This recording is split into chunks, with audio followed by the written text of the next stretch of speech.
ரிஷபராசிக்காரரான உங்களுக்கு மனைவியால் வாழ்க்கையில் பெரிய திருப்பம் ஏற்படும். பொண்டாட்டியே கிடைக்கல, இதுல எங்க இருந்து திருப்பம்?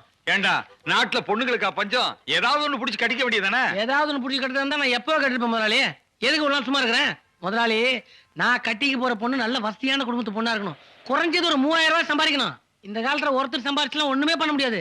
புருஷன் பொண்டாட்டி 2 பேர் சம்பாதிச்சாதான் காலத்தையே ஓட்ட முடியும்.